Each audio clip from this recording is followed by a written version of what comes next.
विज्ञान में विकसित एक नया विचार बताता है कि किसी दूसरे आयाम में या हमारी ब्रह्मांड की सीमाओं के बाहर हम जैसा ही दिखने वाला हमारा प्रतिरूप मौजूद है। हमारा वह प्रतिरूप ठीक हमारे जैसा दिखता है, सोचता भी हमारे जैसा है। क्या हम उससे मिल सकते हैं? वो हमसे कितनी दूर होगा? क्या हम वहां पहुंच सकते हैं? और अगर हम दोनों मिले तो क्या होगा?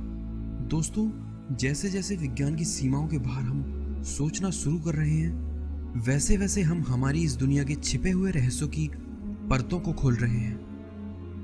क्वांटम और विज्ञान की अन्य शाखाओं को मिलाकर विकसित एक नया विज्ञान बताता है कि हमारे ब्रह्मांड के समानांतर एक से ज्यादा ब्रह्मांड मौजूद हो सकते हैं, जिन्हें हम पैरेलल यूनिवर्स के नाम से भी जानते हैं। दोस्तों, क्या है यह पैरेलल यूनिवर्स और ये किस कॉन्सेप्ट पर आधारित है, जानेंगे आज के इस एपिसोड में। दोस्तों, पिछले 3 एपिसोड्स में हमने 3 अलग अलग तरह से समय यात्रा के तरीकों को जाना था। साथ ही हमने यह भी जाना था कि वैज्ञानिक पास्ट में समय यात्रा करने से बिल्कुल भी सहमत नहीं है, क्योंकि समय यात्रा से जुड़े विरोधाभास पास्ट में समय यात्रा की संभावना को लगभग खत्म ही कर देते हैं। आइए विस्तार से जानते हैं कि विरोधाभास क्या है और क्या सच में ये पास्ट में जाकर समय यात्रा की संभावना को बिल्कुल खत्म कर देते हैं। दोस्तों, विरोधाभास को समझने के लिए हमें कुछ समय के लिए मानना होगा कि पास्ट में समय यात्रा संभव है। अब मान लीजिए कि सी नाम का एक व्यक्ति पास्ट में जाकर अपने माँ बाप ए और बी को कभी मिलने ही नहीं देता। ए और बी कभी मिलते ही नहीं हैं, ना उनकी शादी होती है और ना ही कोई संतान। अब सवाल यह उठता है कि जब ए और बी को कोई संतान ही नहीं है तो सी कहां से आया? वह व्यक्ति कौन था जो समय में यात्रा करके पीछे गया? सी बिना माँ बाप के कैसे पैदा हुआ? चलिए एक और उदाहरण लेते हैं। इस बार सी पास्ट में जाता है और खुद की हत्या कर देता है। अब सवाल यह उठता है कि जब सी पहले ही मर चुका था तो वह व्यक्ति कौन था जिसने सी की हत्या की? यानी कोई खुद को मारकर समय में आगे कैसे आ सकता है? इन सब बातों को कोई मतलब नहीं बनता। ये विरोधाभासी समय में आने वाला सबसे बड़ा रोड़ा है। अगर हम किसी तरीके की कल्पना भी करते हैं तो ये विरोधाभास हमें निराश कर देते हैं। हम अपनी कल्पनाओं से फ्यूचर में तो जा सकते हैं पर पास्ट में नहीं। चलिए एक और एग्जांपल से हम समझते हैं। मान लीजिए ए नाम का एक व्यक्ति किसी कॉलेज में फिजिक्स का प्रोफेसर है। उसकी शिक्षा की बात की जाए तो उसने फिजिक्स में पीएचडी की हुई है। ए ने scientific way of time travel पर अपनी थीसिस भी लिखी है। ए का मानना है कि पास्ट में समय यात्रा संभव है और ए इस पर खुद भी काम कर रहा है। एक दिन ए को इसमें कामयाबी मिल जाती है और वह समय में यात्रा करके अपने पास्ट में चला जाता है। पास्ट में जाकर ए खुद के साथ एक छोटा सा प्रयोग करता है। ए अपनी शिक्षा में बदलाव करता है और वह इस बार फिजिक्स को ना चुनकर संगीत की शिक्षा लेता है। दोस्तों, यह प्रयोग वैसे तो बहुत ही साधारण लगता है, पर यही साधारण सा प्रयोग ए के भविष्य को निर्धारित करता है। अब जरा सोच के देखिए, ए ने फिजिक्स को छोड़कर संगीत की शिक्षा ली, पर वर्तमान में तो ए फिजिक्स का प्रोफेसर है जिसका संगीत से कोई लेना देना नहीं है। क्या पास्ट में जाकर फैसलों को बदलने से वर्तमान में मौजूद स्थितियां प्रभावित नहीं होंगी? ए जो कि फिजिक्स का प्रोफेसर है, वह पास्ट में जाकर खुद को संगीत सीखने की दिशा में मोड़ देता है, जिसके हिसाब से आगे चलकर ए फिजिक्स का प्रोफेसर नहीं बन सकता। पर सच्चाई तो यह है कि ए वर्तमान में एक फिजिक्स का प्रोफेसर है। यह बात बहुत ही अटपटी सी लगती है। पास्ट में जाकर स्थितियों को बदल देना फिजिक्स के नियमों के खिलाफ है, क्योंकि उससे वर्तमान की स्थिति मेल नहीं खाती। इसीलिए ये विरोधाभास पास्ट में समय यात्रा की इस कल्पना पर पूरी तरह से पानी फेर देते हैं, जो कि एक बहुत ही निराशा वाली बात है। तो क्या सच में पास्ट में समय यात्रा करना असंभव है? शायद नहीं। दोस्तों, एक थ्योरी ऐसी भी है जो विरोधाभास की अड़चनों को दूर कर देती है। इस थ्योरी के हिसाब से यदि पास्ट में जाकर हम कुछ बदलते हैं तो हमारी इस प्रतिक्रिया से एक से ज्यादा ब्रह्मांड बनेंगे, जहां हर प्रतिक्रिया का परिणाम अलग अलग होगा। दोस्तों, यह विचार ही समानांतर ब्रह्मांड यानी पैरेलल यूनिवर्स के नाम से जाना जाता है। क्या है यह समानांतर ब्रह्मांड? आइए जान लेते हैं।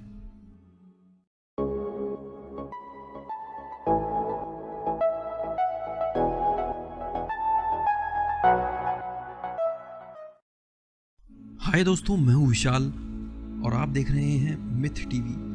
स्वागत है आपका फिर से एक और नए एपिसोड में। दोस्तों, समय यात्रा की कल्पनाओं पर हमारा यह चौथा एपिसोड है। अगर आपने इससे पहले एपिसोड नहीं देखे हैं तो प्लीज़ देखिए, साथ ही चैनल को सब्सक्राइब कीजिए ताकि आने वाले वीडियोस आप लोग एंजॉय कर सकें। दोस्तों, आधुनिक विज्ञान का एक विचार ऐसा भी है जो टाइम ट्रेवल के सभी पैराडॉक्सेस की मुश्किलों को हल कर सकता है। इस सिद्धांत के हिसाब से पैराडॉक्स के चलते पास्ट में जाकर जो भी चेंजेस किए जाएंगे उसके हिसाब से परिस्थितियों के उतने ही समानांतर ब्रह्मांडों की रचना होगी। दोस्तों, क्वांटम फिजिक्स का यह सिद्धांत पैरेलल यूनिवर्स यानी समानांतर ब्रह्मांड के नाम से भी जाना जाता है।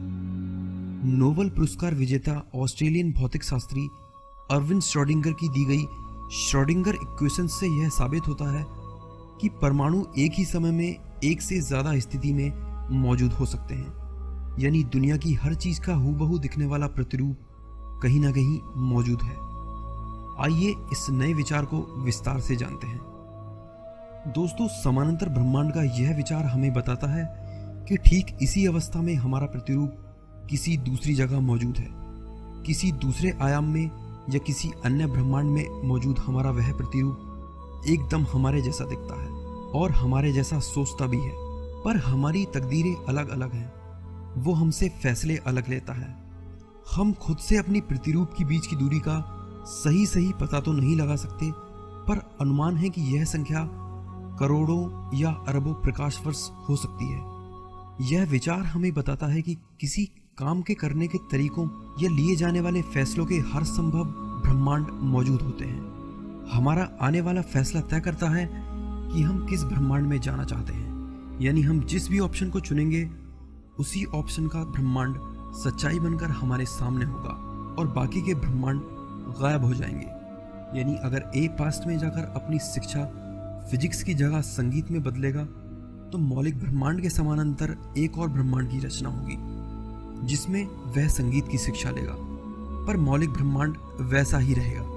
ए मौलिक ब्रह्मांड में फिजिक्स का प्रोफेसर ही रहेगा।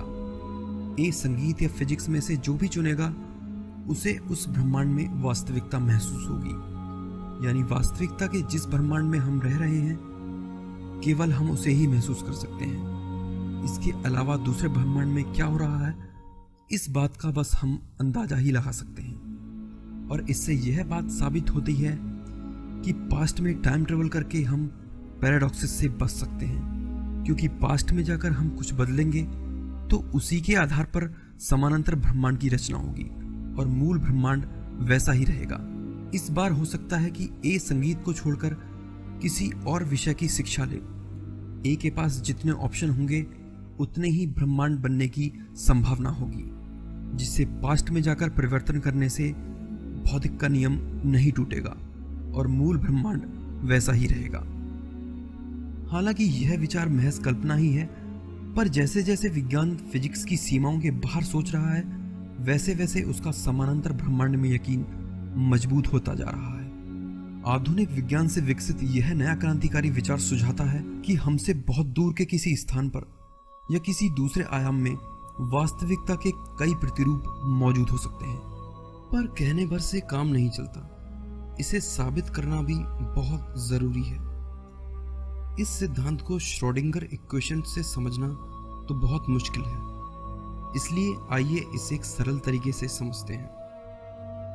दोस्तों, हम सभी जानते हैं कि हमारे ब्रह्मांड में मौजूद हर चीज अपने सब एटॉमिक पार्टिकल से बनी है। दुनिया की हर वस्तु जो जिंदा या मुर्दा हालत में मौजूद है उन सब के आकार और उनकी प्रकृति को बनाने के पीछे इन्हीं पार्टिकल्स यानी परमाणुओं का हाथ है।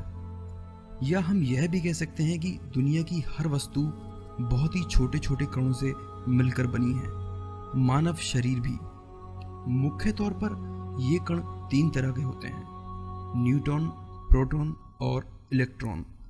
इन तीनों कणों का एक विशेष पैटर्न यह निर्धारित करता है कि ये सब मिलकर किस वस्तु का निर्माण करने वाले हैं। यानी एक छोटे से पत्थर का आकार उसके परमाणुओं के एक विशेष पैटर्न का नतीजा है। इन तीनों कणों का एक विशेष क्रम निर्धारित करता है कि हम कौन हैं और हम क्या हैं। और यही बात हमें पैरेलल यूनिवर्स को समझने में मदद करती है। आइए छोटे छोटे पत्थरों के इस ढेर को गौर से देखते हैं। दोस्तों, हमें यहाँ 3 पत्थरों का ग्रुप मिलता है जो कि अपने रंगों के एक विशेष ऑर्डर में मौजूद है: लाल, पीला और सफेद। अब मैं इस पत्थर के ढेर पर नजर दौड़ाकर देखता हूँ तो मुझे रंगों का यही ऑर्डर यहाँ भी दिखाई देता है। यानी सब एटॉमिक पार्टिकल का जो पैटर्न यहाँ मौजूद है, लगभग वही पैटर्न यहाँ भी मौजूद है। यानी परमाणु अपनी उस स्थिति को फिर से दोहरा रहे हैं। चलिए अब 3 की बजाय 5 रंगों के ऑर्डर के दोहराव को खोजने की कोशिश करते हैं। इस बार हम नाकामयाब होते हैं, पर अगर हम इससे भी बड़े पत्थरों के ढेर में रंगों के इस पैटर्न को ढूंढेंगे तो हमें कामयाबी मिल जाएगी। यानी आकार या पैटर्न जितना ज़्यादा बड़ा होगा, हमें उसके दोहराव को ढूंढने में उतना ही वक्त और उतनी ही ज़्यादा दूरी तय करनी होगी। दोस्तों, ठीक इसी तरह मानव शरीर भी परमाणुओं के एक विशेष पैटर्न से मिलकर बना है, जिसका दोहराव जहाँ कहीं भी होगा वहाँ हमारा प्रतिरूप मौजूद होगा। क्योंकि किसी इंसान के परमाणु के पैटर्न अपने आप में बहुत ही यूनिक होंगे, इसलिए उसके दोहराव को ढूंढने के लिए हमें बहुत दूर तक खोजना होगा। हो सकता है इतना जटिल पैटर्न फिर से खोज पाना लगभग नामुमकिन हो, पर हमारे ब्रह्मांड का असीमित फैलाव इसे संभव बना देता है। यानी पृथ्वी पर नहीं, हमारे सौर मंडल में भी नहीं, यहाँ तक कि हमारी गैलेक्सी में भी नहीं, बल्कि उससे कहीं दूर, बहुत दूर हमारे इस पैटर्न का दोहराव हमें ज़रूर मिलेगा। और जहाँ भी परमाणु खुद को इसी पैटर्न में दोहरा रहे होंगे, वहाँ हमारा प्रतिरूप मौजूद होगा, जो न केवल हमारे जैसा दिखता होगा बल्कि सोचता भी हमारे जैसा होगा। दोस्तों, मुझे उम्मीद है कि हमारे इस सरल से एग्जाम्पल से आपको समानांतर ब्रह्मांड की बात समझ आई होगी। दोस्तों, समानांतर ब्रह्मांड का यह विचार हमें टाइम ट्रेवल पैराडॉक्सेस को अनदेखा करके पास्ट में जाकर स्थितियों को बदलने का एक नया विकल्प देता है। अगर हम पास्ट में जाकर कुछ भी चेंज करेंगे तो उस किए गए चेंज का एक नया ब्रह्मांड बनेगा और हम अपनी मनमर्जी से चीज़ों को बदलने में कामयाब होंगे। यह विचार लोगों को इसलिए ज़्यादा पसंद है क्योंकि इसमें वह पास्ट में जाकर अपनी सभी गलतियां सुधार सकते हैं। वह अपनी मनमर्जी की एक दुनिया का निर्माण करते हैं जहां सब कुछ उनके मुताबिक होता है। दोस्तों, ये तो थी समय में यात्रा की कल्पना। हमने पिछले एपिसोड्स में अपनी कल्पना की उड़ान भरी और हमें कई नई चीज़ें मालूम हुई। हमें पता लगा कि कैसे कोई वस्तु प्रकाश की गति को पाकर समय में यात्रा करने लगती है, कैसे कोई ब्लैक होल समय की चाल को सुस्त कर देता है और कैसे एक वर्म होल हमें पलक झपकते ही दुनिया के दूसरे कोने में पहुंचा सकता है। साथ ही हमने यह भी जाना कि हमारे विज्ञान के इतने तरक्की करने के बावजूद ये सब अभी नामुमकिन है, क्योंकि समय यात्रा करने के लिए जो सामग्री हमें चाहिए वो अभी हमारे पास नहीं है। इसलिए वैज्ञानिक समय यात्रा को संभव तो मानते हैं, पर सिर्फ कल्पनाओं में, क्योंकि हमें समय यात्रा करने वाला स्पेसशिप बनाना होगा जिसके लिए हमें इतनी ऊर्जा चाहिए होगी जो कई करोड़ों साल तक खत्म ना हो। इसके लिए हमें किसी संपूर्ण तारे की ऊर्जा का उपयोग करने के तरीके सीखने होंगे। यदि ऐसा नहीं कर पाते हैं तो हमें नेगेटिव मैटर की खोज करनी होगी।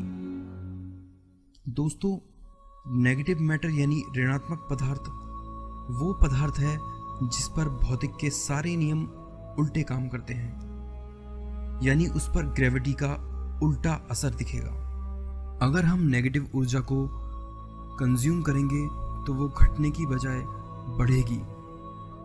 हालांकि ऐसा माना जाता है कि ऋणात्मक ऊर्जा संभव नहीं है, पर बहुत ही अल्प मात्रा में ऋणात्मक ऊर्जा का प्रयोग कैसिमिर इफेक्ट के जरिए हो चुका है। हमें ऐसे ही नेगेटिव ऊर्जा के पूरे स्रोत को खोजना होगा। अगर आज के हिसाब से देखा जाए तो आने वाले हजारों सालों तक ऐसी ऊर्जा का उत्पादन संभव नहीं है और ना ही अब तक ऐसा कोई पदार्थ खोजा गया है।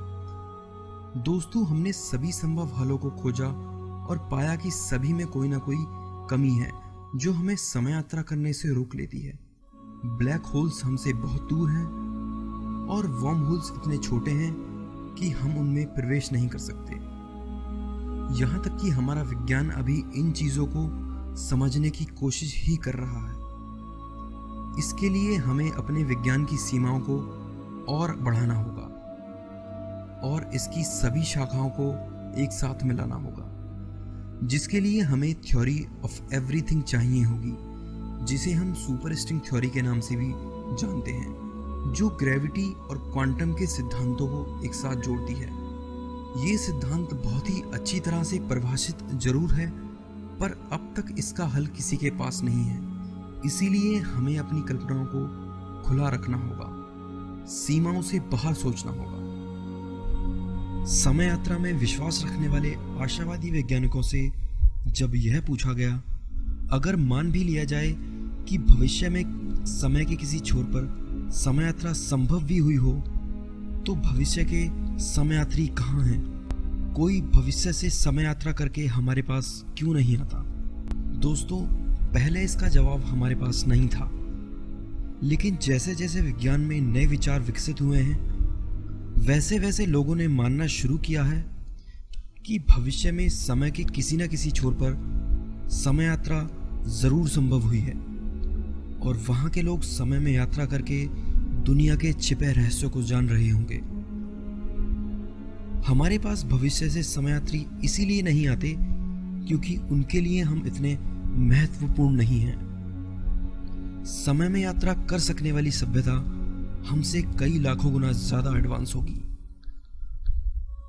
सोचिए, पूरे के पूरे तारे की ऊर्जा का दोहन करने में सक्षम सभ्यता जो किसी भी तारे को नियंत्रित कर सकती है, उसके लिए हम जैसे लोग सिवाय कीड़े मकोड़ों के कुछ नहीं हैं। सोचिए, क्या आप अपना ज्ञान चींटियों को देना चाहेंगे? इतनी विकसित सभ्यता के लिए हम कुछ मायने नहीं रखते, इसीलिए वो हमारे पास कभी नहीं आते। पर दोस्तों, निराश ना हो, एक ऐसी चीज हम सभी के पास है जिसकी कोई सीमा नहीं है, हमारी कल्पना। हम जब तक अस्तित्व में हैं यूं ही कल्पना करते रहेंगे। हो सकता है हमारी आने वाली पीढ़ी इसे संभव बना दे।